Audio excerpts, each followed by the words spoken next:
हाँ, तो अपन ने सुप्रीम कोर्ट पढ़ लिया है, और उससे रिलेटेड और भी कोई क्वेश्चंस हों आपके तो आप जो है कमेंट बॉक्स में लिख दें। और आज अपन जो है हाई कोर्ट्स के बारे में पढ़ेंगे। हाई कोर्ट्स जो है ये ब्रिटिशर्स ने सबसे पहले जो है वो शुरुआत की थी, हाई कोर्ट स्टेब्लिश कर दिए थे। और हाई कोर्ट का जो ढांचा है वो लगभग वैसा ही है जैसा ब्रिटिश काल में था। तो सबसे पहले 1862 में 1862 में 3 हाई कोर्ट स्टेब्लिश किए गए थे। और ये तीनों हाई कोर्ट जो है वो जो 3 प्रेसिडेंसीज थी ब्रिटिशर्स की वहाँ स्थापित किए थे।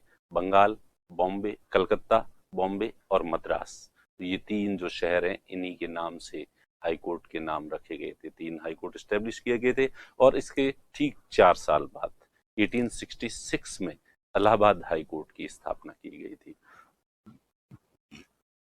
और देश जिस समय आज़ाद हो रहा था 1947 में, तो 1947 में जो है उसमें 11 प्रांत थे, 11 प्रोविंसेस थे। उस समय प्रोविंस कहते थे, स्टेट नहीं कहते थे। और 11 ही प्रांतों में सब जगह एक एक हाई कोर्ट जो है उस समय था। और उसके बाद जो कॉन्स्टिट्यूशन हमारा जो है वो लागू हुआ 26 जनवरी 1950 को। उसके बाद जो है उस कॉन्स्टिट्यूशन में जो हाई कोर्ट्स के प्रोविजंस थे उसके अकॉर्डिंग जो है वो सीधा सा एक प्रोविजन था कि प्रत्येक राज्य में एक उच्च न्यायालय जो है वो होगा। तो ये हम यहाँ पे देख सकते हैं कि सिंपल जो मैंने अभी बताया 1862 में 3 high courts were established, Calcutta, Bombay and Madras high court. 1866 में जो है वो इलाहाबाद हाई कोर्ट की स्थापना की गई थी। और 1947 में जो है वो 11 प्रोविंसेस थे और 11 के 11 प्रोविंसेस के अंदर एक एक हाई कोर्ट जो है वो था। और उसके बाद जब कॉन्स्टिट्यूशन लागू हुआ तो उसमें सीधा सीधा जो पहला ही आर्टिकल है 214। तो जैसा कि अपन देखेंगे 214 से लेके और 231 तक के जो आर्टिकल्स हैं, 214 से लेके 231 तक के जो आर्टिकल्स हैं उनमें हाई कोर्ट से रिलेटेड प्रोविजंस जो है वो दे रखे हैं। तो हाई कोर्ट के जो प्रोविजंस हैं, अब यहाँ पे स्पेशली जो है अपन एग्जैक्टली आर्टिकल वाइज नहीं चलेंगे क्योंकि हाई कोर्ट के जो आर्टिकल्स हैं वो इतने सुव्यवस्थित तरीके से हैं भी नहीं। और जो लोग ये थे कि हमें आर्टिकल्स याद नहीं रहते हैं, तो चलो इस बार मैं बिना आर्टिकल्स के जो है वो आपको बताऊंगा ज्यादातर चीजें जो है कि कौन से आर्टिकल में है कौन से में नहीं है, ये आप खुद जो है वो देख लेना। ठीक है, क्योंकि ये वाले थोड़े अव्यवस्थित है कि मैं खुद भी थोड़ा इनको ज्यादा याद करने में कठिनाई महसूस करता हूँ, इसलिए मैं देखता ही नहीं हूँ क्योंकि चीजें मुझे बहुत अच्छे से याद हो गई है। जो सुप्रीम कोर्ट में जो चीजें पढ़ी थी बहुत सारी चीजें एज इट इज यहाँ पे भी रिवाइज होने वाली है। तो अब यहाँ पे देखें कि आर्टिकल जो 214 है इसमें प्रोविजन किया गया है कि प्रत्येक राज्य में एक उच्च न्यायालय जो है वो होगा। पहले लिख तो दिया, लेकिन बाद में देखा गया कि अरे नहीं नहीं नहीं नहीं, ऐसे हर स्टेट के अंदर जो है वो उच्च न्यायालय नहीं हो सकता क्योंकि कई स्टेट जो है वो बहुत छोटे छोटे हैं। जैसे नॉर्थ ईस्ट के जो स्टेट्स हैं वो बहुत छोटे छोटे राज्य हैं। उत्तर प्रदेश है इतना बड़ा जो है वो राज्य है। तो कई बार क्या है कि एक से अधिक राज्यों में भी जो है वो एक ही हाई कोर्ट जो है हो सकता है। तो इसलिए बाद में 7th कॉन्स्टिट्यूशन अमेंडमेंट, 7वां संविधान संशोधन, याद करो देखें, पहले भी पढ़ाया हुआ है अपन ने। राज्यों के पुनर्गठन, रीऑर्गेनाइजेशन ऑफ स्टेट्स के लिए जाना जाता है। फजल अली आयोग की रिकमेंडेशंस को इम्प्लीमेंट करने के लिए 7th कॉन्स्टिट्यूशन अमेंडमेंट किया गया था। और 1 नवंबर 1956 1 नवंबर को ये लागू हुआ था। तो उस 7th कॉन्स्टिट्यूशन अमेंडमेंट में जो है ये चेंज कर दिया गया कि एक ही हाई कोर्ट जो है एक से अधिक राज्यों के लिए हो सकता है। तो यही वाली बात है कि 7th कॉन्स्टिट्यूशन अमेंडमेंट जो है वो किया गया और इसमें ये कह दिया गया कि एक से अधिक राज्यों के लिए एक उच्च न्यायालय जो है वो हो सकता है, या एक ही उच्च न्यायालय के अंडर में स्टेट और यूनियन टेरिटरी जो है वो दोनों आ सकते हैं। तो अब अपन देखें कि वर्तमान में कितने हाई कोर्ट जो है वो है। तो एट प्रेजेंट 25 उच्च न्यायालय जो है वो है, 25 हाई कोर्ट है। कितने हाई कोर्ट है? 25 हाई कोर्ट है। और सबसे जो लास्ट हाई कोर्ट बना है, ये जो तेलंगाना स्टेट बना है, इसका हाई कोर्ट सबसे आखिर में जो है वो बना है। और इससे ठीक पहले जो है त्रिपुरा, मणिपुर और मेघालय। ठीक है, तो ये मणिपुर, त्रिपुरा और मेघालय इस क्रम में है। पहले इसका, मणिपुर का, और फिर त्रिपुरा और फिर मेघालय जो है वो ये 3 हाई कोर्ट जो है वो बने हैं, फर्स्ट, सेकंड और ये थर्ड, ये 3 हाई कोर्ट बने थे। तो इससे पहले 21 हाई कोर्ट जो है वो थे। अब अपन देखें कि अपने स्टेट जो है राज्य हैं, इस समय 28 राज्य हैं और 8 यूनियन टेरिटरीज हैं। इसका मतलब सभी राज्यों में और सभी यूनियन टेरिटरीज में तो जो है वो हाई कोर्ट नहीं है। मात्र 2 यूनियन टेरिटरीज ऐसी हैं जिनके अपने हाई कोर्ट हैं। एक तो दिल्ली है, दिल्ली उच्च न्यायालय, दिल्ली यूनियन टेरिटरी। पहले ये एक ही यूनियन टेरिटरी थी जिसका अपना एक अलग हाई कोर्ट था, लेकिन जब से जम्मू कश्मीर राज्य से यूनियन टेरिटरी बना है तो अब ये 2 हो गए हैं। तो जम्मू कश्मीर का जो है वो हाई कोर्ट पहले से ही था, तो और वो हाई कोर्ट अब यूनियन टेरिटरी का हाई कोर्ट हो गया। तो 2 यूनियन टेरिटरी ऐसी हैं जिनके अपने हाई कोर्ट्स हैं। इसका मतलब पीछे बचे 6 जो यूनियन टेरिटरीज हैं उनके अपने जो है वो हाई कोर्ट नहीं है। और इसी तरह से अब ये 2 अगर हटा दें इन 25 में से, तो पीछे जो है वो 23 हाई कोर्ट बचते हैं और 23 हाई कोर्ट और स्टेट बचते हैं 28। तो इसका मतलब 5 स्टेट ऐसे हैं जिनके अपने अलग से हाई कोर्ट नहीं है, जो अपना हाई कोर्ट किसी और के साथ शेयर करते हैं। तो ये बहुत सिंपल सा, जैसे कि सबसे ज्यादा स्टेट जिसमें आते हैं, अगर ये 3 जो हाई कोर्ट 2013 में बने हैं, तो ये 2013 में जब ये नहीं बने थे तो इससे पहले गुवाहाटी हाई कोर्ट, जिसका पहले नाम असम हाई कोर्ट था, लेकिन जब देखा गया कि 7 जो स्टेट हैं उन सब के लिए एक ही हाई कोर्ट है, तो उसका नाम असम हाई कोर्ट की जगह गुवाहाटी हाई कोर्ट, गुवाहाटी में स्थित था, इसलिए उसका नाम गुवाहाटी हाई कोर्ट जो है वो रख दिया गया। तो इस गुवाहाटी हाई कोर्ट के अंडर में पहले 7 स्टेट थे, नॉर्थ ईस्ट के जो 7 सिस्टर्स हैं वो सभी एक ही हाई कोर्ट के अंडर में आते थे। लेकिन जब से ये 3 राज्यों के अलग बन गए हैं, तो जो गुवाहाटी हाई कोर्ट है अब इन 3 स्टेट के अलावा बाकी के जो 4 रिमेनिंग जो नॉर्थ ईस्ट के स्टेट हैं वो गुवाहाटी हाई कोर्ट के अंडर में आते हैं। और गुवाहाटी हाई कोर्ट के अंडर में कौन कौन से होंगे, तो सबसे पहले एक तो असम हो ही गया, दूसरा जो है वो अरुणाचल प्रदेश हो गया, और तीसरा मणिपुर हो गया, मणिपुर यहाँ आ गया, मणिपुर और मेघालय और त्रिपुरा, तो मेघालय भी आ गया, तो एक मिजोरम रह गया वहां पे। अरुणाचल प्रदेश, मिजोरम, नागालैंड और असम, ये जो 4 जो राज्य हैं वो यहाँ पे जो है वो इसके अंडर में आते हैं। असम, अरुणाचल प्रदेश, नागालैंड और मिजोरम, ये चारों जो है वो इसके अंडर में आते हैं। कौन सा? Guwahati high court. उसके बाद दूसरा लें कि बॉम्बे हाई कोर्ट। तो बॉम्बे के अंडर में एक तो महाराष्ट्र आ जाएगा आपके, एक गोवा आ जाएगा, ये 2 राज्य हैं। और पहले 2 यूनियन टेरिटरी थी, दादर नगर हवेली और दमन व दीव। तो पहले 2 राज्य और 2 यूनियन टेरिटरी थी, लेकिन अभी जो है इस साल जो है इन दोनों को मिला के एक यूनियन टेरिटरी जो है वो बना दिया गया है। अब ये दोनों अलग अलग यूनियन टेरिटरी नहीं है, ये एक ही यूनियन टेरिटरी है। तो इस समय बॉम्बे हाई कोर्ट जो है उसके अंडर में जो है ये 2 राज्य हैं और ये एक यूनियन टेरिटरी है। इसी तरह से जो है वो पंजाब और हरियाणा का जो हाई कोर्ट है उसके अंडर में जो है चंडीगढ़ हाई कोर्ट कह सकते हैं इसे हम, और पंजाब हरियाणा हाई कोर्ट, वैसे इसका नाम यही है। तो ये जो हाई कोर्ट है पंजाब और हरियाणा का हाई कोर्ट जो है, इसमें एक तो पंजाब आ गया, एक हरियाणा, पंजाब, हरियाणा और चंडीगढ़, ये जो 3 जो है वो एक यूनियन टेरिटरी आ गया चंडीगढ़, ये इसके अंडर में जो है वो आ जाते हैं। अब रिमेनिंग सिक्किम, ध्यान रखना सिक्किम में कभी कंफ्यूज मत होना, सिक्किम का अपना एक अलग से हाई कोर्ट है, छोटा राज्य है फिर भी उसका अलग से एक हाई कोर्ट जो है वो है सिक्किम का। उसके बाद बाकी की यूनियन टेरिटरीज अपने को देखनी है कि अंडमान निकोबार जो है वो किसके अंडर में आता है। तो अंडमान निकोबार जो है वो कलकत्ता हाई कोर्ट के अंदर, वो जो है कलकत्ता के पास में पड़ता है, इसलिए वो अंडमान निकोबार के लिए कलकत्ता आता है। पुदुचेरी जो है वो किसके अंडर में आएगी, पुदुचेरी किसके पास में पड़ती है, मद्रास हाई कोर्ट के पास जो है वो आएगी पुदुचेरी।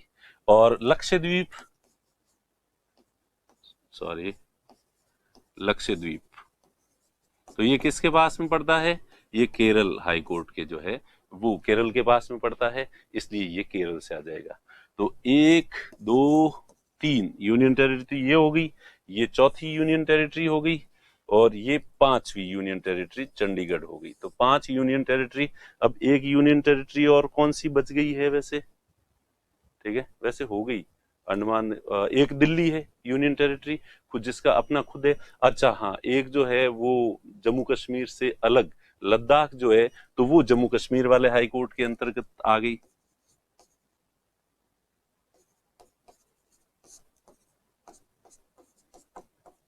JNK हाई कोर्ट, ठीक है, जो जम्मू हाई कोर्ट जो है उसके अंडर में आ गई। तो ये सारी यूनियन टेरिटरीज जो है वो यहाँ पे आ चुकी है।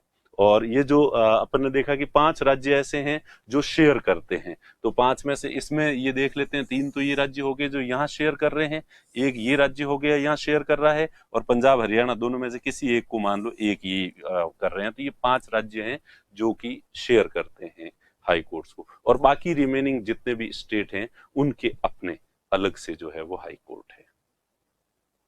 तो मेरे ख्याल से एक बार फिर से मनन कर लें, देख लें, देखें कि जो गुवाहाटी हाई कोर्ट है इसके अंडर में 4 राज्य आते हैं, बॉम्बे जो हाई कोर्ट है 2 स्टेट आते हैं और एक यूनियन टेरिटरी आती है। पंजाब हरियाणा हाई कोर्ट है, इसमें पंजाब हरियाणा और चंडीगढ़ यूनियन टेरिटरी ये तीनों आते हैं। और ये जो union territory Andaman Nicobar Calcutta high court के अंडर में आता है, पुदुचेरी मद्रास हाई कोर्ट के अंडर में आता है, लक्षद्वीप केरला हाई कोर्ट के अंडर में आता है, और लद्दाख जो है वो जम्मू कश्मीर के हाई कोर्ट के अंडर में आता है। और बाकी जो हाई कोर्ट है वो बाकी जो स्टेट हैं उनके अपने हाई कोर्ट्स हैं। तो एक बार ये चीज आपकी जो है वो क्लियर हो गई होगी। तो अब अपन जो है वो देखें अगला, नेक्स्ट जो है वो ये है कि strength of high court. High court में जजेस कितने होंगे?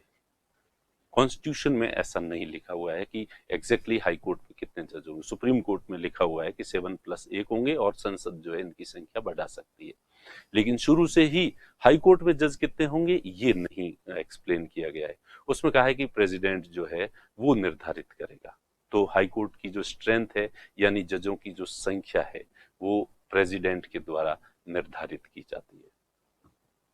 क्योंकि उत्तर प्रदेश जो है वो इतना बड़ा हाई कोर्ट है तो इसमें ज्यादा जजेस की संख्या की जरूरत होगी, और सिक्किम जो है इतना छोटा राज्य है तो इसमें जजेस की संख्या कम जो है वो होगी, ऑब्वियस सी बात है। तो इसलिए ये किस हाई कोर्ट में कितने जज होंगे ये तय करना जो है वो प्रेसिडेंट का काम है, और टाइम टू टाइम प्रेसिडेंट जो है इन नंबर्स को चेंज भी कर सकता है। तो ये जो थी ये बात थी strength of the High court, यानी हाई कोर्ट में जजेस की संख्या क्या होगी। अब फिर देखें कि हाई कोर्ट के जजेस की नियुक्ति कैसे होती है, उन्हें अपॉइंट कैसे किया जाता है। तो हाई कोर्ट के जजेस की नियुक्ति वैसे तो जो शुरू में तो वही था कि प्रेसिडेंट अपॉइंट करेगा, लेकिन बाद में 1998 के बाद से जो अब वर्तमान में जो इसमें प्रोविजन है वो सीधा है कि राष्ट्रपति करेगा। अपॉइंट कौन करेगा? ऑब्वियस ही बात है, राष्ट्रपति करेगा।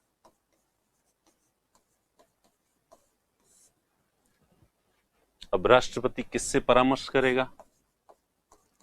परामर्श करेगा किससे करेगा परामर्श?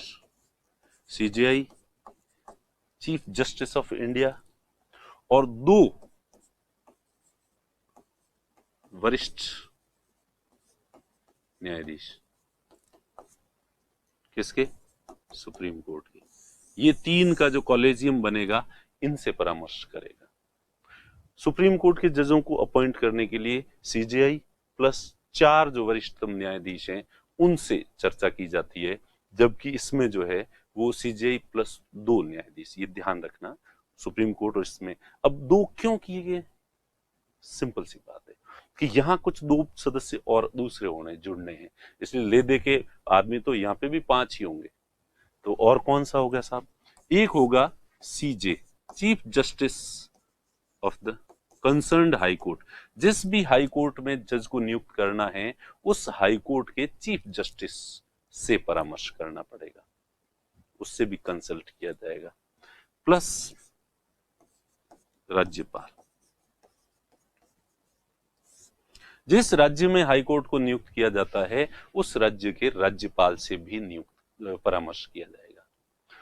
तो अगर राजस्थान हाई कोर्ट में जज को अपॉइंट करना है तो प्रेसिडेंट जो है सीजीआई प्लस 2 सीनियर मोस्ट जज ऑफ सुप्रीम कोर्ट, फिर राजस्थान हाई कोर्ट के जो चीफ जस्टिस हैं सीजे हैं उनसे, और राजस्थान के जो राज्यपाल हैं इनसे। तो ये कुल पांच हो गए, सीजीआई प्लस 2 ये 3, 4 और 5, तो कुल मिला कॉलेजियम में भी कितने सदस्य होते हैं? 5। तो वो 2 सदस्य वहां से हटे हैं तो उनकी जगह ये 2 सदस्य नए आ गए। अब आपके दिमाग में एक प्रश्न होगा कि जैसे देखा कि नॉर्थ ईस्ट जो है वहां पे 4 राज्यों का एक है, तो कौन से राज्य के राज्यपाल से करेंगे? या पंजाब हरियाणा जो हाई कोर्ट है इसमें जो है दोनों राज्यों के राज्यपाल है, तो किससे कंसल्ट किया जाएगा? तो ऐसी स्थिति में जितने भी राज्यपाल हैं सबसे कंसल्ट करना पड़ेगा। क्लियर? मेरे ख्याल से क्लियर हो गया होगा। यदि किसी उच्च न्यायालय के अंडर में एक से अधिक राज्य आते हैं तो जो भी राज्य आते हैं उन सब के राज्यपाल से परामर्श जो है वो किया जाएगा। तो इस तरह से ये है नियुक्ति कि राज्य के जो हाई कोर्ट्स होते हैं उनके न्यायाधीश की नियुक्ति जो है वो प्रेसिडेंट कैसे करता है। तो ये चीज जो है वो क्लियर हो गई है मेरे ख्याल से आप लोगों के लिए।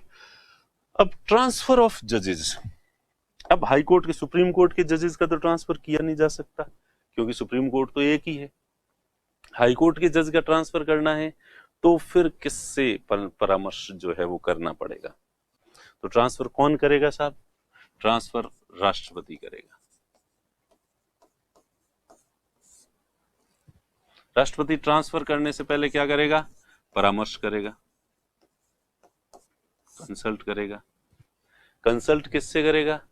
जिनके कहने से अपॉइंट करता है उन्हीं के कहने से जो है ट्रांसफर करेगा। एग्जैक्टली ये सही बात नहीं है। परामर्श करेगा एक तो सीजीआई प्लस 2 जो सुप्रीम कोर्ट के जज हैं उनसे कंसल्ट करेगा, वही जो नियुक्ति के समय, प्लस दोनों हाई कोर्ट के चीफ जस्टिस से। अब आपके दिमाग में प्रश्न होगा कि दोनों हाई कोर्ट के चीफ जस्टिस से का क्या मतलब है? मतलब यही है कि राजस्थान हाई कोर्ट से, ये एक राजस्थान का हाई कोर्ट है और ये यूपी का हाई कोर्ट है, और अगर यहां से जज को जो है इलाहाबाद हाई कोर्ट में शिफ्ट किया जा रहा है, सॉरी यहाँ पे, और तो यहाँ जो राजस्थान का जो सीजे है इससे भी कंसल्ट करेंगे और यूपी का जो यानी इलाहाबाद हाई कोर्ट का जो है उससे भी कंसल्ट करेंगे, और इसके बाद उसकी ट्रांसफर जो है वो की जाएगी। तो खास बात ये था कि जिस हाई कोर्ट से जज को भेजा जा रहा है उसका चीफ जस्टिस, और जिस हाई कोर्ट में भेजा जा रहा है उसका जस्टिस, चीफ जस्टिस, दोनों से कंसल्ट जो है वो दोनों उनसे भी कंसल्ट किया जाएगा और उसके बाद जो है वो ट्रांसफर की जाएगी। तो ये भी क्लियर जो है वो हो गया। और उसके बाद टेन्योर, कार्यकाल, कार्यकाल वही 62 ईयर्स, 62 साल। सुप्रीम कोर्ट के जो जजेस हैं उनका कार्यकाल जो है 65 ईयर होता है, जबकि इनका कार्यकाल जो है वो 62 साल तक होता है। 62 साल की आयु पूरी होते ही जो है वो रिटायर हो जाते हैं। उसके बाद जो है हटाने की प्रक्रिया, हटाने की प्रक्रिया सेम वही है जो कि सुप्रीम कोर्ट के जजेस की है। ठीक है, हटाने के वही कारण, 2 कारण होते हैं। एक बार यूं ही रिवीजन करवा देता हूं, वैसे तो आपको पता ही है। 2 कारण होते हैं, इनकैपेसिटी और दूसरा प्रूव्ड मिसबिहेवियर, अक्षमता और सिद्ध कदाचार, इस कारण से हटाया जा सकता है। फिर ये जो प्रस्ताव है किसी भी सदन में, motion can be introduce in any house, इधर लोकसभा और राज्यसभा, किसी भी सदन में। ऐसा नहीं है कि मनी बिल की तरह लोकसभा में ही पेश किया जा सकता है, ऐसा नहीं है। ठीक है, अब प्रस्ताव पेश करना है तो वही, अगर लोकसभा में करना है तो 100 मेंबर के हस्ताक्षर पहले से होने चाहिए, और राज्यसभा में करना है तो राज्यसभा के सदस्यों के 50 सदस्यों के साइन उस पे होने चाहिए, तभी जो स्पीकर या चेयरपर्सन उसको एक्सेप्ट करेगा। फिर स्पीकर और चेयरपर्सन के पास स्वीकार या अस्वीकार करने का विकल्प हमेशा होता है इसमें, जजेस में ये। और उसके बाद यदि स्वीकार कर लेता है if he accepts, then he will constitute a committee, 3-member committee. तो वो जो भी है, स्पीकर है या सभापति है, जिसने राज्यसभा में है तो राज्यसभा का सभापति एक समिति का गठन करेगा, और whether it is introduced in Lok Sabha, then Lok Sabha speaker will constitute a 3-member committee. तो 3 सदस्यों की समिति का गठन किया जाएगा। समिति के सदस्य कौन होंगे? एक सुप्रीम कोर्ट का प्रतिनिधि होगा, एक हाई कोर्ट का प्रतिनिधि होगा, और एक विख्यात विधिवेत्ता। इसके बारे में मैं खूब बता चुका हूं, ठीक है। तो ये जो है, और इनको कौन, जो भी सही लगे वो जो स्पीकर या चेयरमैन है वो अपॉइंट करेगा, उसका अधिकार है। सुप्रीम कोर्ट इसकी जांच नहीं करे। यदि आरोप सही है, जांच में ये लगता है कि आरोप सही पाए जाते हैं, तो बात आगे बढ़ेगी।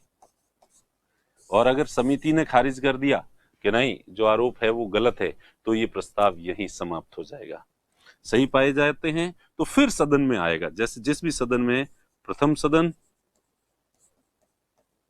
और इसमें स्पेशल मेजोरिटी, विशेष बहुमत से, और विशेष बहुमत मैंने बता दिया 2 कंडीशंस होती है। एक तो जो टोटल मेंबर्स हैं, जैसे कि टोटल मेंबर का मतलब है लोकसभा में 543, वर्तमान में 43 है, क्योंकि एंग्लो इंडियन वाला प्रोविजन अब जो है उसको आगे नहीं बढ़ाया है, तो 543, और राज्यसभा है तो 245, इसका जो मेजोरिटी होती है, ठीक है। तो 243 की मेजोरिटी 543 की मेजोरिटी 272, और 245 की मेजोरिटी 123 सदस्य जो है वो वोट, कम से कम इतने तो होने ही चाहिए। उसके बाद जितने प्रेजेंट है उनका 2/3 जो है वो, जैसे 450 सदस्य उपस्थित है तो 300 मत जो है वो पड़ने ही चाहिए।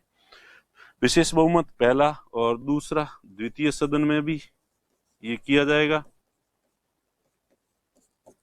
विशेष बहुमत, और उसके बाद राष्ट्रपति जो है आदेश जारी करेगा। तो इस तरह से ये हटाने की प्रक्रिया रिवाइज करवाई। हालांकि वो जो सुप्रीम कोर्ट के लिए है सेम है, किसी भी स्टेज में कोई फर्क नहीं है। और यहाँ पे ध्यान रखना, ये आरोप सही पाए जाते हैं, यहाँ तक का न्यायिक पुनरावलोकन हो सकता है, क्योंकि ये पूरी जो है वो घटनाक्रम, there can be judicial review up to this stage, ठीक है। क्योंकि ये जो घटना है ये संसद के सदन के बाहर की कार्रवाई है। न्यायपालिका संसद के आंतरिक मामलों में इंटरफेयर नहीं कर सकती, इसलिए आगे की जो चीजें हैं उसमें उसको रिव्यू नहीं कर सकती, पहले के जो है उसको रिव्यू कर सकती है। तो ये हटाने का प्रस्ताव जो है, रिमूवल प्रक्रिया जजेस की जो है वो पढ़ी अपन ने। अब योग्यताएं, तो योग्यताओं के अंदर इसमें जो है, एक तो जो पिछली दफा मैं बताना भूल गया, वो जो कॉमन सी चीज है, तो कई बार सरल चीजें छूट जाती है। तो भारत का नागरिक होना चाहिए, he should be a citizen of India, Bharat का नागरिक होना चाहिए, भले सुप्रीम कोर्ट का जज बनना हो, भले हाई कोर्ट का, विदेशी नागरिक को नहीं बनाया जा सकता। एक तो वो है ही है, और उसके बाद 2 सिंपल सी बातें हैं कि जितने सबऑर्डिनेट जो कोर्ट होते हैं उनमें जो है वो 10 साल तक जज रहा हो, किसी भी सबऑर्डिनेट कोर्ट में किसी भी जो है न्यायिक ऑफिसर रहा हुआ हो, कितने साल तक? 10 साल, या तो वो रहा हुआ, पहली वाली तो कंडीशन है ही है उसके सिटीजन होने की, उसके बाद 10 साल तक या तो जज रहा हो नीचे वाले सबऑर्डिनेट कोर्ट में, या हाई कोर्ट में 10 साल तक वकील रहा हो। तो जो है वो ये योग्यताएं जो है वो दी गई है, ठीक है। ये should be a citizen of India, ये सुप्रीम कोर्ट वाले में भी आप लोग लिख लेना, देखें, क्योंकि मैंने उस समय जो है ये नहीं लिखवाया था, क्योंकि बहुत सिंपल चीज है, कई बार बहुत सिंपल चीजें रह जाती है।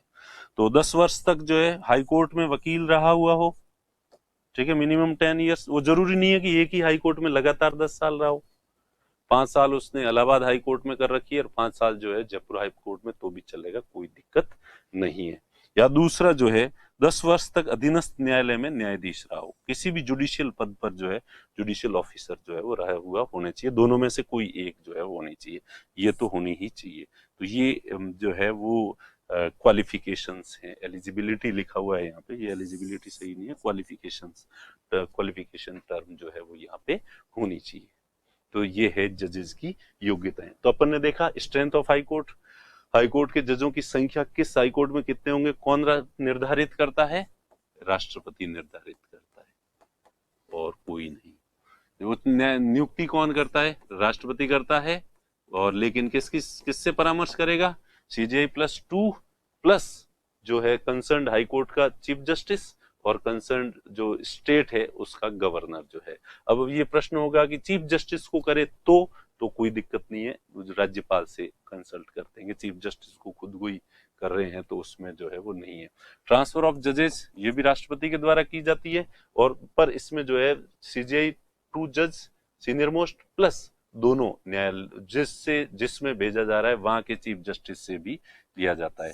कार्यकाल टेन्योर जो है वो, और इसमें जो है वो चीफ जस्टिस का भी ट्रांसफर हो सकता है। राजस्थान जो हाई कोर्ट है इसका जो चीफ जस्टिस है इसको दूसरे हाई कोर्ट के चीफ जस्टिस के रूप में भी भेजा जा सकता है। ठीक है, तो उस समय फिर वो कंसल्ट वाली जरूरत नहीं है। उससे कंसल्ट करने की वो जो है कंसल्ट किया जाए कंसर्न चीफ जस्टिस से। हटाने की प्रक्रिया डिटेल में मैं दोबारा समझा चुका हूं और योग्यताएं आपको समझाई जा चुकी है। तो इस तरह से जो है ये देख लिया। अब एक चीज इसमें जो है वो नई है जो सुप्रीम कोर्ट में नहीं थी। सुप्रीम कोर्ट में एक एडहॉक जज का प्रोविजन था, और वो जो एडहॉक जज था उसकी जगह यहाँ पे जो है वो एडिशनल जज का प्रोविजन है।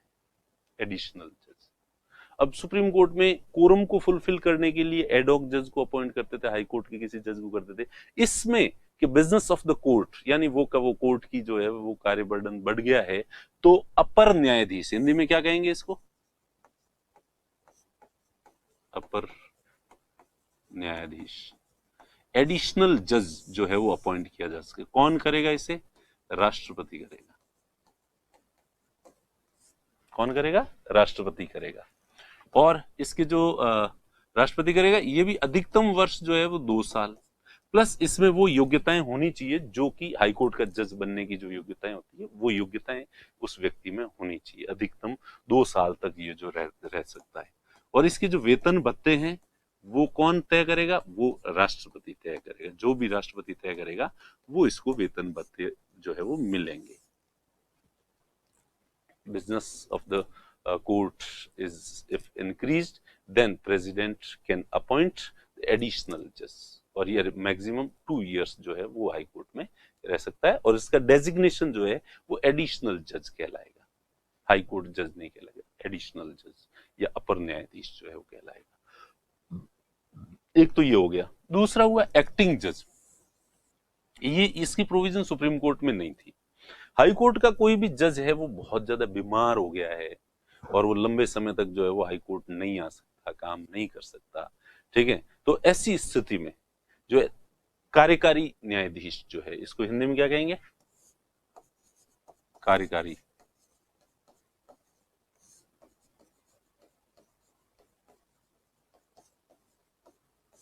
वहां पे कार्यकारी सीजीआई का प्रोविजन था सुप्रीम कोर्ट में, यहाँ पे कार्यकारी न्यायाधीश है। और ये कार्यकारी न्यायाधीश जो है वो भी वही व्यक्ति होना चाहिए जो पूरी योग्यताएं रखता हो, हाई कोर्ट की का जज बनने की योग्यताएं रखता हो। और जो है ये जब तक तभी तक रहेगा जब तक कि वो जो बीमार है जज या नहीं आ पा रहा है, और वो जिस दिन वापस आ जाएगा उस दिन ये इसका कार्यकाल वापस समाप्त हो जाएगा। और इसे भी राष्ट्रपति ही अपॉइंट करता है। कौन करता है? राष्ट्रपति। और उसके बाद जो है एक सेवानिवृत्त रिटायर्ड जज, वो सुप्रीम कोर्ट में भी प्रोविजन था और ये हाई कोर्ट में भी है। यहाँ एडहॉक जज वाला प्रोविजन नहीं है, एडहॉक की जगह यहाँ पे एडिशनल जज जो है वो आ गया है। और सेवानिवृत्त न्यायाधीश जो होता है उसको नियुक्त किया जा सकता है। वो भी कार्य वर्क बर्डन जो है अगर बढ़ जाता है हाई कोर्ट का, तो रिटायर्ड जज को भी जो है वो अपॉइंट किया जा सकता है। अब रिटायर्ड जज को जो अपॉइंट करने के लिए जो है सीजे अपॉइंट करेगा, वहां पे सीजेआई करता था, यहाँ पे इन दोनों को राष्ट्रपति करता है, जबकि इसको चीफ जस्टिस करता है। ये ध्यान रखना, दोनों में ये फर्क है। तो इसको जो है सेवानिवृत्त को चीफ जस्टिस करेगा। किससे, कैसे करेगा? राष्ट्रपति से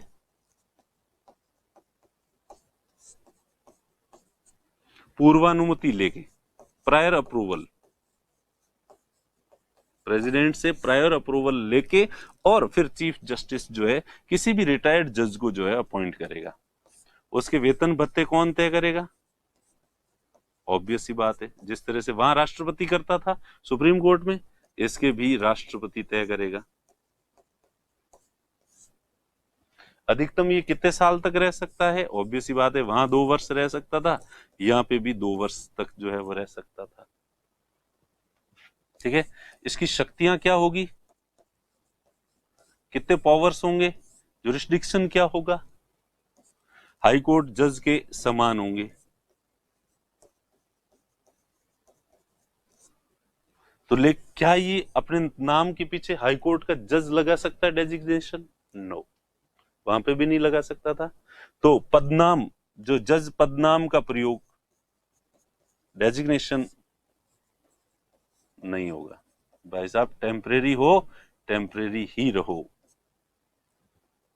ठीक है, तो इस तरह से जो है ये तो टेम्परेरी जज है, ये भी टेम्परेरी जज है। रिटायर्ड जज को जो है वो दोनों का एक जैसा ही है, बस फर्क इसमें यह है कि इनको राष्ट्रपति कर बनाता है और इसको चीफ जस्टिस जो है वो खुद ही कर सकता है प्रेसिडेंट से अप्रूवल लेके। तो इस तरह से जो है ये है, अपन देखेंगे कि अगला जो है ये रिटायर्ड जज को, तो ये सुप्रीम कोर्ट का जैसा है, एग्जैक्टली रिपीट है। तो एक तरह से ये आपका रिवीजन ही हुआ है। वहां पे आर्टिकल 128 में आपने जो है वो पढ़ा था। अब इसके बाद जो है अपन देखते हैं जुरिस्डिक्शन, अधिकारिता। तो अधिकारिताएं भी लगभग एक जैसी सी है, सुप्रीम कोर्ट और हाई कुछ फर्क है, तो वो फर्क अपन देख लेंगे। ठीक है, तो लेकिन सबसे पहला वही अपन देखेंगे कि ओरिजिनल जुरिस्डिक्शन। ठीक है, आरंभिक अधिकारिता सुप्रीम कोर्ट में क्या देखा था अपन ने, और केंद्र और राज्य के जो डिस्प्यूट्स होते हैं वो ओरिजिनल जुरिस्डिक्शन है। साथ में हालांकि ये भी देखा था जो इसमें आर्टिकल 131 में नहीं था, अलग जगह था, तो राष्ट्रपति और उपराष्ट्रपति के चुनाव से संबंधित जो डिस्प्यूट्स होते हैं उनकी सुनवाई भी जो है वही करता है।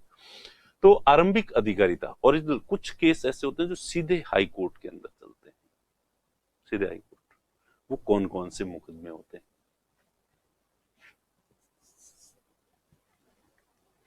एडमिरलिटी वाले मामले, एडमिरलिटी का मतलब होता है नौ परिवहन से रिलेटेड जो है वो मामले।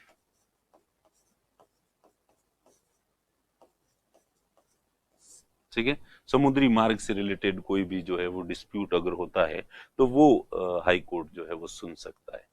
इसके बाद में जो है वो विल यानी वसीयत, विल कोई भी मरता हुआ व्यक्ति जो है ये लिख के जाता है कि मेरे बाद मेरी जो संपत्ति है वो किस किस के नाम पे कितनी होनी चाहिए। तो इसको, इसमें अगर कोई छेड़छाड़ होती है, इसमें कुछ गड़बड़ होती है, इससे रिलेटेड कोई भी डिस्प्यूट होता है तो वो हाई कोर्ट में ही होता है।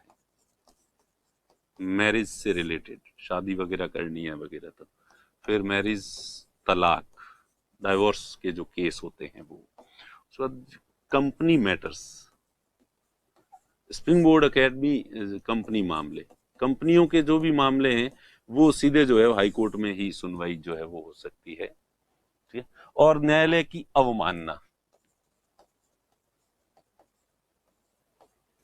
कंटेम्प्ट ऑफ कोर्ट, जैसे कि अपन ने पढ़ा था, तो कंटेम्प्ट ऑफ कोर्ट, न्यायालय का अगर अवमानना होती है तो चूंकि हमने देखा कि जो सबऑर्डिनेट कोर्ट्स हैं वो तो कंटेम्प्ट ऑफ कोर्ट खुद जो है वो सुनवाई नहीं कर सकते और सजा नहीं दे सकते। अधीनस्थ न्यायालयों की या खुद हाई कोर्ट का अगर कंटेम्प्ट होता है तो उसकी सुनवाई हाई कोर्ट के अंदर ही होगी। तो ये ऐसे जो मामले हैं कुछ जिनकी जो सुनवाई है वो सीधी की सीधी हाई कोर्ट में होती है। इसके अलावा और भी कुछ केसेस हैं, MP, MLA, MLC, member of parliament, member of legislative assembly, member of legislative council. तो कुछ राज्यों में लेजिस्लेटिव काउंसिल भी होती है, तो उनके जो सदस्य होते हैं उनको एमएलसी कहते हैं। तो इनके चुनाव से संबंधित विवाद, चुनावी विवाद, डिस्प्यूट अगर होता है तो इसकी कार्रवाई जो है वो सीधी यही पे जो है वो सुनी जाती है। फिर जैसा कि अपन ने देखा मूल अधिकारों, मूल अधिकारों का हनन होता है तो जो रिट जारी कर सकता है सुप्रीम कोर्ट, तो मूल अधिकारों का हनन होने पर आप सीधे सुप्रीम कोर्ट भी जा सकते हैं और सुप्रीम कोर्ट इसके लिए रिट जारी करेगा और हाई कोर्ट भी जा सकते हैं। तो चूंकि इसमें हाई कोर्ट भी जा सकते हैं, इसलिए हमने सुप्रीम कोर्ट के ओरिजिनल जुरिस्डिक्शन में नहीं लिखा था, क्योंकि ये मामले हाई कोर्ट के द्वारा भी सुने जा सकते हैं, तो सुप्रीम कोर्ट में भी सीधे सुने जा सकते हैं, तो वैसे सुप्रीम कोर्ट के भी ओरिजिनल जुरिस्डिक्शन में वो आते हैं। ठीक है, तो फंडामेंटल राइट्स का हनन होता है। If there is a violation of fundamental rights, then you can go to the directly high court, and high court can issue writ to protect your fundamental rights।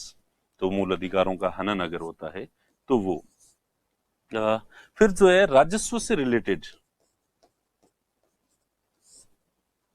राजस्व संग्रहण, रेवेन्यू कलेक्शन से related जो कोई भी matter होते हैं, सरकार राजस्व लेती है और उससे रिलेटेड कोई डिस्प्यूट है, या कर संग्रहण जो होता है, हमारे स्प्रिंग बोर्ड एकेडमी की खुद गई बहुत सारे ऐसे मामले हैं जिसमें सरकार ने जो है, केंद्र सरकार ने हमें भुगतान नहीं किया है, तो अपन ने खुद ने भी जो है वो हाई कोर्ट में रिट लगा रखी है कि साहब हमारे ये ड्यू पैसा पड़ा है सरकार के पास में, और हमसे हालांकि समय पे, थोड़े आलसी हैं ही है, समय पे हम वापस नहीं मांग पाए थे, तो पर इसका मतलब ये थोड़ा ही है कि अपन किसी को उधार दें और अपन वापस नहीं मांगे कि भाई तुमने मांगे ही नहीं इसलिए हमने दिए नहीं, ऐसा तो नहीं होता ना। तो अब चलो लेट हो गए तो आप प्लीज हमें वापस दे दो, और पर जो है वो हाई कोर्ट ने कह भी दिया है कि वापस दे दो, लेकिन सरकार फिर भी आनाकानी कर रही है। तो ऐसे जो भी टैक्सेशन से रिलेटेड कोई भी मामले होते हैं तो उनकी भी सुनवाई जो है वो सीधे हाई कोर्ट जो है वो कर सकता है। ठीक है, ध्यान रखना, आप भी कोई कंपनी बनाओ या टैक्स से रिलेटेड कोई मामला हो, सीधे हाई कोर्ट में जो है जा सकते हैं। या अधीनस्थ न्यायालय स्वयं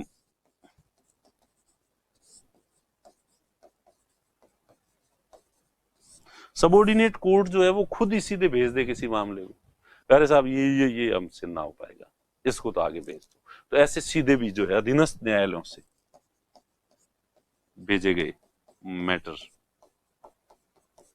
सीधे जो है वो सुन सकता है हाई कोर्ट, जो है डायरेक्टली सीधे खुद सुन सकता है, अधीनस्थ सबऑर्डिनेट कोर्ट जो है वो अगर भेजे तो। उसके बाद 4 हाई कोर्ट हैं, ऑब्वियस सी बात है, सबसे पुराने और 3 तो सबसे पुराने जो 1862 में एस्टेब्लिश हुए थे, सबसे महत्वपूर्ण वही है, तो 3 तो वो, और एक और चौथा कौन सा जोड़ना चाहोगे? सबसे बड़ा तो चलो इलाहाबाद हाई कोर्ट है, लेकिन वो नहीं, चौथा है दिल्ली हाई कोर्ट, राजधानी है इसलिए। तो 3 तो वो जो सबसे पुराने, कैलकाटा, बॉम्बे और मद्रास हाई कोर्ट, 3 तो वो, और चौथा है दिल्ली हाई कोर्ट। इनके पास दीवानी मामलों की, दीवानी मामले सुनने की आरंभिक अधिकारिता, नॉर्मली बाकी हाई कोर्ट के पास जो है सिविल मैटर्स में जो है वो हाई कोर्ट डायरेक्टली नहीं सुन सकते, लेकिन ये जो 4 हाई कोर्ट है ये सिविल मैटर्स है, और वो अलग अलग तरह के मैटर होते हैं, और उसमें एक वैल्यू होती है कि भाई कम से कम इतने लाख या इतने करोड़ का कोई मामला है तो आप जो है सीधे हाई कोर्ट में जा सकते हो। ऐसा नहीं कि 500-700 रुपए का कोई डिस्प्यूट है आप सीधे हाई कोर्ट के पास चले जाओ, वैसा नहीं, उसमें वो लिमिट है, हर हाई कोर्ट की अलग है, और उसमें भी वापस जो है वो केस वाइज भी डिपेंड करता है किस टाइप का केस है।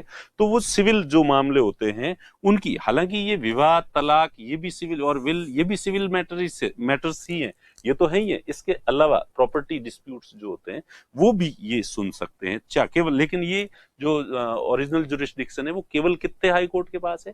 ये केवल जो है 4 हाई कोर्ट के पास है। तो ये हो गया। अब इसमें एक और खास बात थी कि एक और मैटर होते हैं आपराधिक, क्रिमिनल मैटर्स, तो ये फैक्ट है, अब क्रिमिनल मैटर्स जो है वो सीधे हाई कोर्ट नहीं सुनेगा। क्रिमिनल मैटर्स के लिए तो आप सबसे नीचे वाले न्यायालय से जो है वो शुरू करोगे, और उसके बाद ऊपर ऊपर ऊपर ऊपर जाते हुए बाद में हाई कोर्ट के पास जो आओगे। लेकिन 1973 से पहले, 1973 से पहले 3 जो हाई कोर्ट, अब 3 सेलेक्ट करने के लिए कहा जाए तो आपको पता चल ही जाएगा, 3 तो बड़े वही हैं जो हम अंग्रेजों के जमाने के हाई कोर्ट है, जो हाई कोर्ट ये कहे कि हम अंग्रेजों के जमाने के, और वो भी सबसे पुराने 3 हाई कोर्ट हैं, कलकत्ता, बॉम्बे और मद्रास हाई कोर्ट जो है ये 1973 तक जो है क्रिमिनल केस को भी डायरेक्ट खुद सुन सकते थे, लेकिन बाद में नहीं नहीं नहीं ये क्रिमिनल केस है, ये तो ये वो हटा दिया गया, आईपीसी का में चेंज कर दिया गया, और इनको जो है सीधे वहां नहीं सुनेंगे और अब नीचे से ही शुरू होंगे, तो ये अब समाप्त कर दी गई है, ये ओरिजिनल जुरिस्डिक्शन अब नहीं है। आपराधिक मामलों की जो ओरिजिनल जुरिस्डिक्शन थी 3 न्यायालयों की, वो समाप्त कर दी गई है। तो इसलिए अब कोई भी हाई कोर्ट क्रिमिनल केस को डायरेक्टली नहीं सुन सकता, वो तो पहले नीचे वाले सबऑर्डिनेट कोर्ट्स में ही चलेगा और उसके बाद ही वो हाई कोर्ट में आएगा। ठीक है, तो एक बार फिर से देख लो, ओरिजिनल जुरिस्डिक्शन जो है वो ये हाई कोर्ट में खूब ज्यादा है। नौ परिवहन से रिलेटेड, वसीयत या विल से रिलेटेड, विवाह, तलाक, कंपनी का मामला, स्प्रिंग बोर्ड एकेडमी का कोई मामला हो, या न्यायालय की अवमानना, कंटेम्प्ट ऑफ कोर्ट हो, एमपी, एमएलए, एमएलसी के चुनाव से संबंधित विवाद है तो वो नीचे वाले न्यायालय नहीं सुन सकते, सीधे यही जो है सुनेंगे। फंडामेंटल राइट्स का वायलेशन होता है तो सीधे हाई कोर्ट जो है वो सुन सकता है। Revenue collection and tax collection से रिलेटेड जो है वो अगर कोई मामला है तो वो भी सीधे यहाँ पे, वैसे ये कंपनी से रिलेटेड मैटर और ये लगभग से ये टैक्स पर, ये इंडिविजुअल व्यक्ति का भी टैक्स से रिलेटेड कोई मामला हो सकता है, जरूरी नहीं कि कंपनी हो। फिर अधीनस्थ न्यायालयों के द्वारा डायरेक्ट भेजे गए हाई कोर्ट को तो वो भी हाई कोर्ट सीधे सुन सकता है। और उसके बाद जो है 4 हाई कोर्ट, और 4 चुनने के लिए कहा जाए तो 3 पुराने और 1 राजधानी वाला, ये 4 हाई कोर्ट जो है सिविल के ज्यादा बड़ी मात्रा के ज्यादा पैसे वाला कोई केस हो तो वो सुन सकते हैं। और अगला क्रिमिनल में 3 पहले सुन सकते थे डायरेक्टली कुछ केसेस को, लेकिन उन तीनों की 1973 में उनकी ओरिजिनल जुरिस्डिक्शन जो है वो समाप्त कर दी गई है। तो हाई कोर्ट की ओरिजिनल जुरिस्डिक्शन आपके सामने है और मुझे पूरी उम्मीद है कि ये आपको सुन के ही याद हो गया होगा। फिर भी नहीं हुआ है तो पॉज करके और एक बार इनको लिखने की कोशिश करो, देखें बिना देखे। ठीक है, वैसे आप स्मार्ट हो, पॉज करोगे तो ये पूरा पूरा आपके सामने होगा और फिर आप इसे लिख भी दोगे। तो थैंक यू उन स्टूडेंट्स को जो कि कुछ बच्चे शिकायत करते हैं कि पीडीएफ वगैरह दो और ये दो वो दो, और कुछ स्टूडेंट्स जो है इतने मेहनती हैं कि वो खुद ही जो है पूरे पूरे नोट्स बना के और डाल रहे हैं। तो इसलिए कम से कम ये पीडीएफ वाली तो रोना बंद करो। तो ठीक है, वैसे वो भी डाल देंगे, लेकिन अभी आपके सामने जो है वो है। दूसरे देखो, दूसरे स्टूडेंट कितने मेहनती हैं जो खुद पीडीएफ तो वो जो तैयार कर रहे हैं नोट्स और फोटो खींच के और अपलोड कर रहे हैं, और एक तुम हो जो कि अरे सर आप ही दो फेरेक्स बेबी की तरह जो है कि सर सब कुछ आप ही करो। तो थोड़ी मेहनत करो, लिखने की प्रैक्टिस होगी तो ज्यादा ठीक रहेगा। खुद के हाथ से लिखा हुआ होगा तो वो पढ़ने का आनंद ही अलग है। ये पीडीएफ देंगे आप इसको जो है वो फोटोकॉपी कराओगे, वो चार्ज और एक्स्ट्रा आएगा, फालतू के पैसे, या पैसे की गर्मी तुम्हारे थोड़ी ज्यादा है, खुरखुरी ज्यादा है पैसे की, जो कि भाई प्रिंट आउट निकलवाने के तुम जो है वो पैसे दोगे। तो इसलिए इससे अच्छा है कि प्रिंट आउट के पैसे खराब करो, खुद ही लिखो, और वैसे ही अल्टीमेटली इससे लिखने की प्रैक्टिस ही होगी तुम्हारी, और एग्जाम में ये प्रैक्टिस ही काम आनी है। ठीक है, चलिए तो अब नेक्स्ट जुरिस्डिक्शन, जैसे अब सुप्रीम कोर्ट में क्या पढ़ा था ओरिजिनल के बाद में, ऑब्वियस सी बात है एपीलेट जुरिस्डिक्शन, अपीलीय अधिकारिता, यानी कि अपील सुनने, जो नीचे वाले न्यायालय हैं उनके जो वो अपना फैसला देते हैं, और फैसले में जिसके विरोध में फैसला देते हैं वो उस फैसले से संतुष्ट नहीं होता है, इसलिए वो कहता है कि नहीं मैं तो अब आगे तक लड़ूंगा, सुप्रीम कोर्ट तक लड़ूंगा। गांव में ऐसे डायलॉग मारते हुए लोगों को सुना होगा। तो नीचे वाले न्यायालय फैसला देता है तो उस फैसले के विरुद्ध जो है वो आगे अपील जो है वो की जा सकती है। तो अपील जो नीचे वाले जो न्यायालय है उनकी अपील जो है सुनता है। नीचे वाले डिस्ट्रिक्ट कोर्ट होता है, सेशन कोर्ट होता है। ठीक है, डिस्ट्रिक्ट कोर्ट, एक मिनट पहले मैं थोड़ा सा सारी चीजें ले ही आता हूं, उसके बाद जो है इसको करना ठीक होगा। तो नीचे वाले जो कोर्ट होते हैं, डिस्ट्रिक्ट कोर्ट होता है, सेशन कोर्ट जो है वो होता है, उनके जो मामले होते हैं वो जो फैसले सुनाते हैं उनकी अपील हाई कोर्ट में की जा सकती है। स्टेट के अंदर अगर कोई ट्रिब्यूनल है, न्यायाधिकरण है, तो उस वो कोई फैसला सुनाता है तो उस ट्रिब्यूनल का जो फैसला होता है उसके अगेंस्ट भी अपील जो है वो हाई कोर्ट में ही होगी। सुप्रीम कोर्ट ने ये बिल्कुल क्लियर कर दिया है कि ट्रिब्यूनल में जो भी फैसला होता है और उस जिस स्टेट में टेरिटरी में वो ट्रिब्यूनल है वहां पे वो कोई भी फैसला सुनाता है तो वो जो फैसला है वो उस फैसले के अगेंस्ट अपील करनी है तो हाई कोर्ट में, और वो हाई कोर्ट जो अपील है वो डबल बेंच में, डिविजनल बेंच में होगी। किस में होगी? डीबी में, divisional. Single bench high court के सिंगल बेंच में नहीं होगी, डिविजनल बेंच में होगी, ये ध्यान रखना। हाई कोर्ट में दो बेंच, दो तरह की बेंच होती है, एक सिंगल बेंच और एक डिविजनल बेंच, एकल पीठ और खंडपीठ। एकल पीठ में एक न्यायाधीश बैठता है और खंडपीठ में दो न्यायाधीश बैठ के फैसला करते हैं। और फिर जो हाई कोर्ट की जो सिंगल बेंच अगर कोई भी फैसला सुनाती है तो इसकी अपील भी डिविजनल बेंच में की जा सकती है, खंडपीठ में की जा सकती है। ठीक है, तो राज्य का कोई भी न्याय, राज्य के अंदर स्थित कोई भी सबॉर्डिनेट कोर्ट हो, कोई भी जो है ट्रिब्यूनल हो, या खुद हाई कोर्ट की सिंगल बेंच का डबल बेंच में जो है वो अपील की जा सकती है। और जो डिस्ट्रिक्ट कोर्ट का जो फैसला होगा, इसकी जो अपील होगी वो सिंगल बेंच में होगी, सीधे डबल डिविजनल बेंच में नहीं होगी। और सिंगल बेंच फैसला सुनाएगी, उसके बाद आप डिविजनल बेंच में जा सकते हैं। तो सबॉर्डिनेट कोर्ट्स जितने भी होते हैं, इनके जो फैसले होते हैं, इनके विरुद्ध अगर आपको अपील करनी है तो पहले आपको सिंगल बेंच में जाना पड़ेगा, और फिर सिंगल बेंच से के बाद जो है वो आपको डबल बेंच में जाना पड़ेगा। तो ये तो हो गया, ठीक है, ये किसके विरुद्ध। जबकि सुप्रीम कोर्ट में अपन ने देखा था कि हाई कोर्ट की डिविजनल बेंच जो भी फैसले सुनाती है, विभिन्न राज्यों के हाई कोर्ट की जो डिविजनल बेंच सुनाती है, उस फैसले को चुनौती, चैलेंज जो है वो सुप्रीम कोर्ट में किया जा सकता है। अब यहाँ पे जो है वो अपन ने देखा था कि सुप्रीम कोर्ट में 3 तरह के मामलों की अपील हो सकती है, constitutional matters, civil matters and criminal matters. लेकिन यहाँ पे 3 तरह के मामले नहीं है। क्यों? वहां पे एक कॉन्स्टिट्यूशनल मैटर था, क्योंकि हमें पता है कि कॉन्स्टिट्यूशन की इंटरप्रिटेशन करने का अधिकार केवल सुप्रीम कोर्ट को, हाई कोर्ट को संविधान की व्याख्या करने का अधिकार नहीं।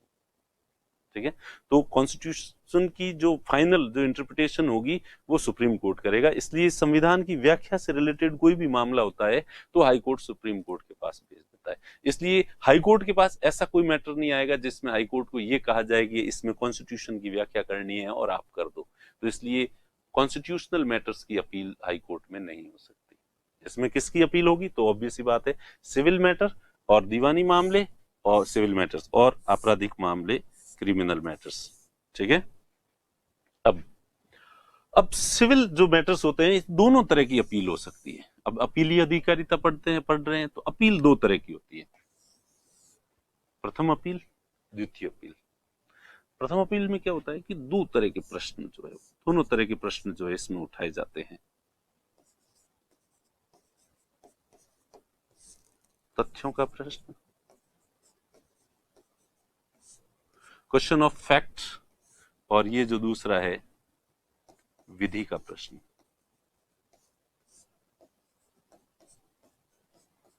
वैसे अपने को ये चीज जो है वो एग्जाम में नहीं पूछी जाएगी, क्योंकि जो लॉ के स्टूडेंट होते हैं उनसे पूछी जाती है। तो 2 तरह के प्रश्न होते हैं।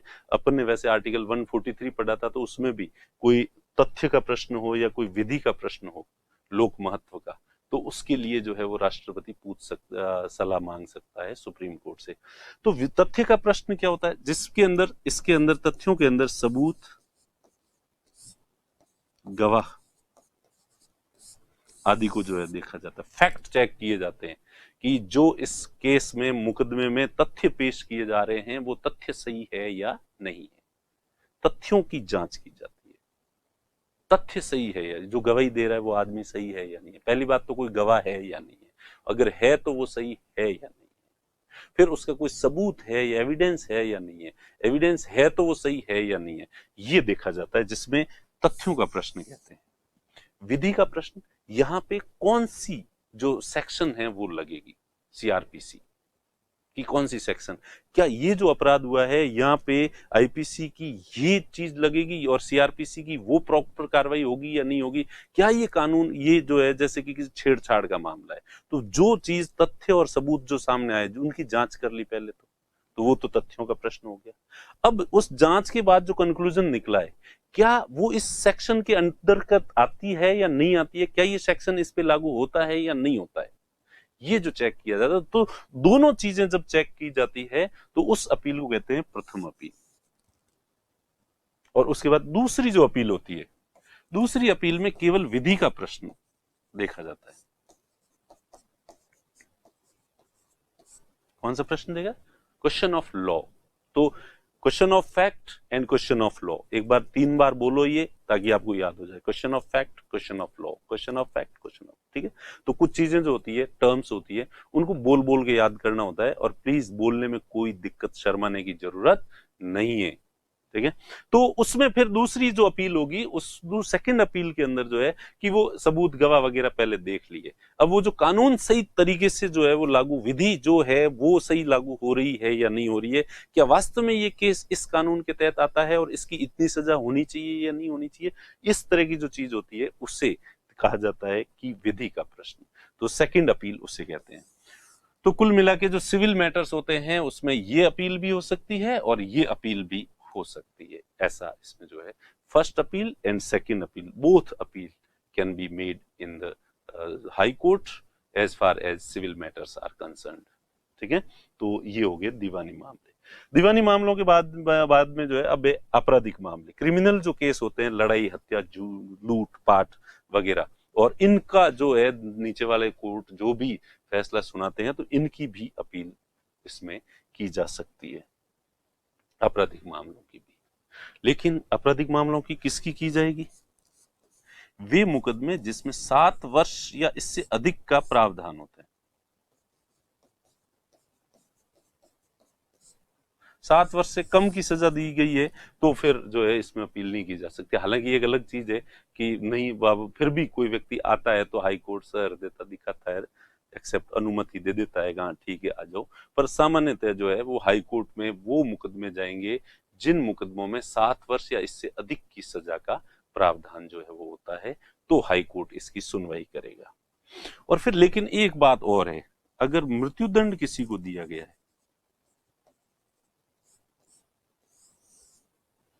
मृत्युदंड, तो इसमें नॉर्मली जो है वो सेकंड अपील ही होती है क्रिमिनल केसेस में। लेकिन कई बार जो है वो वापस विशेष जो है वो रिक्वेस्ट कर करा के फर्स्ट अपील को भी, क्योंकि जो भी ये जो लड़ाई झगड़े के होते हैं सबूत गवाह वगैरह नीचे वाले कोर्ट में ही हो जाते हैं और इसलिए उनकी बार बार जांच करने की जरूरत नहीं होती। उसके बाद हाई कोर्ट अपने लेवल पे जो पहले की जो रिपोर्ट्स हैं सबूतों गवाहों की, उन्हीं को वापस चेक कर लेता है थोड़ा सा। बाकी वापस सब गवाहों को सामान्यतः नहीं बुलाया जाता। हालांकि आजकल इतना हार्ड एंड फास्ट नहीं होता, ये जज पे डिपेंड करता है, और वो कहता है कि चलो वापस भी पेश कर दो और ये डाउट है उस पर, तो वो होता है। लेकिन सामान्यतः यही होता है कि वो क्वेश्चन ऑफ फैक्ट पहले ही रह जाता है, क्वेश्चन ऑफ लॉ पे जो है वो बाद में हाई कोर्ट चर्चा करता है। ठीक है, तो वो ध्यान रखना। और उसके बाद मृत्युदंड के जितने भी मामले होते हैं, अगर नीचे वाले न्यायालय ने मृत्युदंड दिया है तो उसको अप्रूवल हाई कोर्ट से लेनी ही पड़ेगी। उसमें भले या जिस व्यक्ति को मृत्युदंड मिला है उसने कहा अब मैं तो मर ही जाऊंगा, बल्ले दो यार, मेरे पास हाई कोर्ट में जाके अपील करने और वकीलों को पैसे दे इतने रुपए मेरे पास है नहीं और मैं तो थक गया और अब जो ही दिया है मैं तो, वो भले नहीं भी जाए तो भी उसका मुकदमा हाई कोर्ट में जाएगा। हाई कोर्ट उस मुकदमे की जांच करेगा और उसके बाद हाई कोर्ट को सही लगेगा तो वो अप्रूव करेगा। और हमारे सबऑर्डिनेट कोर्ट खूब मृत्युदंड की सजाएं देते हैं भारत में, लेकिन ज्यादातर को हाई कोर्ट जो है उसको आजीवन कारावास में कन्वर्ट कर देता है। तो मृत्युदंड के मामले हाई कोर्ट के पास जाएंगे ही जाएंगे, ये फैक्ट है। क्लियर? हाई कोर्ट के अप्रूवल के बिना किसी को भी मृत्युदंड जो है वो नहीं दिया जाएगा। तो ये है अपीलीय अधिकारिता, एपिलेट जुरिस्डिक्शन। मेरे ख्याल से तो पहले ओरिजिनल और फिर एपिलेट जुरिस्डिक्शन। उसके बाद सुप्रीम कोर्ट में कौन सी जुरिस्डिक्शन पड़ा था, याद नहीं आ रही होगी आपको, रिट जुरिस्डिक्शन। ठीक है, रिट जारी।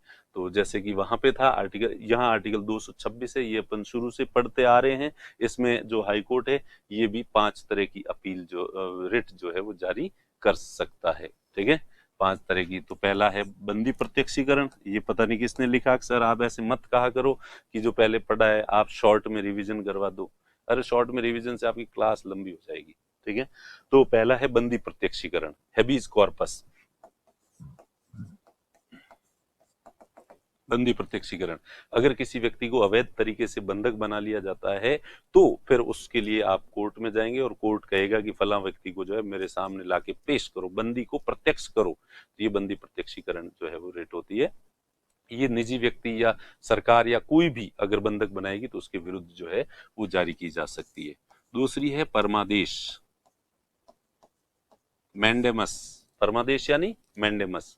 इसमें जो है अगर कोई सरकारी पद पर बैठा हुआ व्यक्ति है और अपने कर्तव्य का पालन नहीं करता है तो उसको कोर्ट कहता है कि निकम्मे अपना काम कर। क्या कहता है कोर्ट? कि निकम्मे अपना काम कर, तू अपनी ड्यूटी क्यों नहीं कर रहा है, और अगर तेरे से ड्यूटी नहीं हो रही है तो छोड़ दे ये जगह, ये पद छोड़ दे। तो किसी निष्क्रिय व्यक्ति को सक्रिय करने के लिए, क्या करने के लिए? ये निष्क्रिय को सक्रिय करती है, इनएक्टिव को एक्टिव बनाती है। ठीक है। फिर है प्रतिषेध,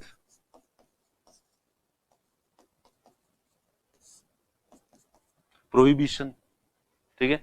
यानी कि ये न्यायपालिका के खिलाफ ही की जाती है। अपर न्यायालय जो है वो लोअर कोर्ट के विरुद्ध जो है वो जारी करता है, और अगर लोअर कोर्ट अपने जुरिस्डिक्शन से बाहर जाके काम करता है तो ऊपर से ऊपर वाला न्यायालय, उच्चतम न्यायालय नहीं कह रहा हूं, ऊपर वाला न्यायालय, और हाई कोर्ट सबऑर्डिनेट कोर्ट के विरुद्ध भी कर सकता है, और सुप्रीम कोर्ट हाई कोर्ट के विरुद्ध, और नीचे वाले को ना मुन्ना ना, तुझसे यह ना हो पाएगा, ये तेरा काम नहीं है, प्लीज इसको रहने दे, तो उसको रोकता है। तो यानी ये उल्टा करता है। सक्रिय जो है, नीचे वाला जो कोर्ट काम कर रहा है उसको कहता है कि नहीं मुन्ना, ये नहीं करना है।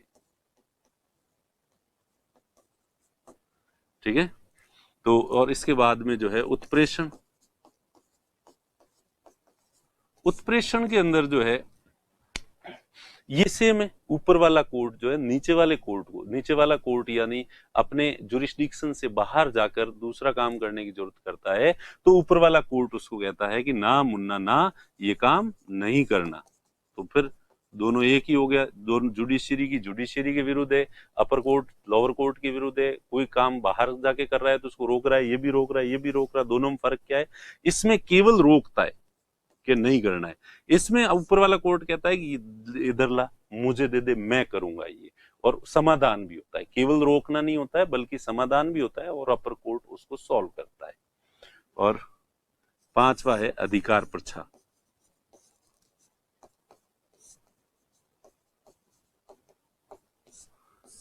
क्यो वारंटो, ये है सर्टियोररी, ये है क्यो वारंटो। क्यो वारंटो को मतलब है कि अगर किसी व्यक्ति में योग्यता नहीं है और वो ऐसे पद पर सुप्रीम कोर्ट का जज बन गया, और वो सुप्रीम कोर्ट की जो अर्हताएं हैं वो नहीं रखता है, हाई कोर्ट का जज बन गया, उसकी क्वालिफिकेशंस नहीं है, राष्ट्रपति बन गया और उसकी क्वालिफिकेशन नहीं है, तो ऐसे व्यक्ति से जज साहब पूछते हैं, जैसे बिना टिकट वाले से टीटी पूछते हैं, भाई साहब टिकट कहाँ है, दिखाओ। तो वैसे वैसे भाई साहब डिग्री दिखाओ, क्या योग्यता है या नहीं है। ठीक है।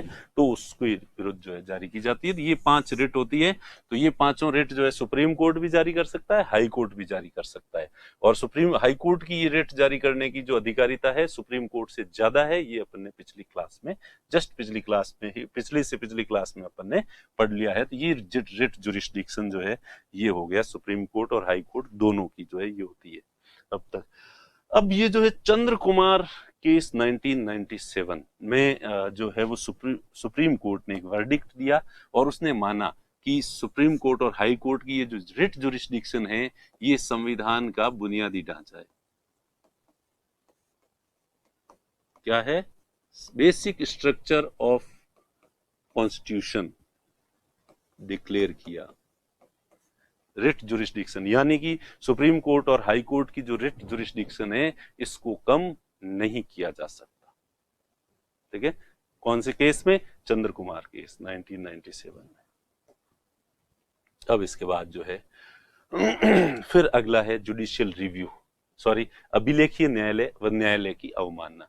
ये पढ़ चुके हैं, जैसा सुप्रीम कोर्ट में पढ़ा था एग्जैक्टली वैसे वैसे है कि कोई भी हाई कोर्ट का आदेश अगर नहीं मानता है कोई व्यक्ति तो ये तो सिविल कंटेम्प्ट हो जाएगा, और हाई कोर्ट की बेइज्जती करने वाला कोई काम करता है, ऐसे स्टेटमेंट देता है वगैरह, हाई कोर्ट के बारे में उलूल जुलूल बोलता है, तो वो क्रिमिनल कंटेम्प्ट जो है वो हो जाएगा। दोनों सेम ही है, जैसे सुप्रीम कोर्ट में था वैसे के वैसे यहाँ था, और ये अपन डिटेल में पढ़ चुके हैं, तो इसलिए और दूसरा हाई कोर्ट जो भी फैसले सुनाएगा, जो सबऑर्डिनेट कोर्ट है वो वहां पे जो है वो जज हाई कोर्ट के फैसले को देख के और अपने फैसले सुनाएगा। सबऑर्डिनेट कोर्ट हाई कोर्ट के किसी भी फैसले को रिव्यू नहीं कर सकता, उसकी समीक्षा नहीं कर सकता। ठीक है। और उसका अनुसरण करना पड़ेगा कि जैसा फैसला उन्होंने दिया है उसका कॉन्ट्राडिक्टरी फैसला नहीं दे सकता। और इसीलिए जो वकील वगैरह होते हैं वो हाई कोर्ट की वर्डिक्ट पढ़ते रहते हैं, और फिर जज साहब को कहते हैं साहब हाई कोर्ट ने ऐसा कहा है, इसलिए आपको भी इस केस में ऐसा ही फैसला लेना पड़ेगा। तो वकील और जज दोनों को खूब पढ़ना पड़ता है, और पढ़ते क्या है वो बस मुकदमों में सुप्रीम कोर्ट ने क्या कहा है, हाई कोर्ट ने क्या कहा है, ये चीजें जो है वो पढ़ते रहते हैं। इसके बाद जो है जुडिशियल रिव्यू, न्यायिक पुनरावलोकन। तो जुडिशियल रिव्यू आपको बता दिया कि न्यायालय जो है वो ये तो है विधायिका, सॉरी, ये विधायिका, ये है कार्यपालिका,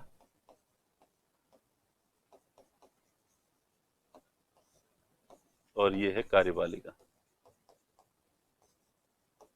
ये जो कोई भी ये एक्ट पास करती है विधायिका और ये आदेश जारी करते हैं, तो ये जो हाई कोर्ट है ये इनको रिव्यू कर सकता है, और गलत हो तो गलत है।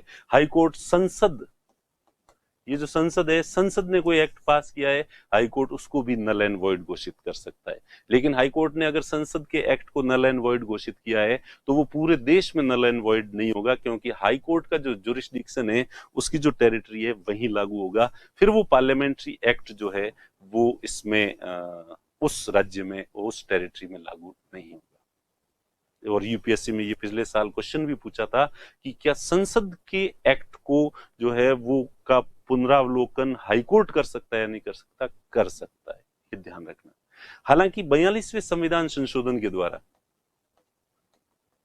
इंदिरा गांधी जी ने जो है ये व्यवस्था करवाई थी कि हाईकोर्ट जो है वो नहीं कर सकता, संसद के, हाईकोर्ट को करना है तो तू तेरे जो राज्य की विधानसभा जो एक्ट पास करती है और या राज्य सरकार जो आदेश देती है उसका रिव्यू कर सकती है। केंद्र की संसद और केंद्र की सरकार के द्वारा जो भी कार्य किए जाते हैं उनकी समीक्षा जो है वो हाई कोर्ट नहीं कर सकता। कौन से संशोधन से? 42वें संविधान संशोधन से 1976 में जो है ये प्रोविजन कर दिया था। लेकिन 1977 में ही जस्ट अगला संविधान संशोधन 43वां में हाई कोर्ट को ये शक्ति फिर से दे दी, तो अब हाई कोर्ट जो है वो जुडिशियल रिव्यू कर सकता है। तो ये जो है 42वां संविधान संशोधन जो है, इसमें इस हाई कोर्ट की जो है ये संसद और केंद्र सरकार के जो निर्णय होते हैं उनका जुडिशियल रिव्यू करने की शक्ति समाप्त कर दी गई थी, लेकिन 43वें संविधान संशोधन से ये शक्ति वापस दे दी गई। ठीक है, तो इस तरह से जो है अब अपने जो है वो देखा है कि अधीनस्थ न्यायालय, अब जो है उससे नीचे वाले जो न्यायालय हैं ये अपन अगली क्लास में पढ़ेंगे, क्योंकि मेरे ख्याल से आज की क्लास जो है वो खूब हो गई है, काफी 1 घंटे की क्लास हो गई है। तो अगले जो टॉपिक पढ़ेंगे उसमें अपन जो है वो अधीनस्थ न्यायालयों को भी देखेंगे।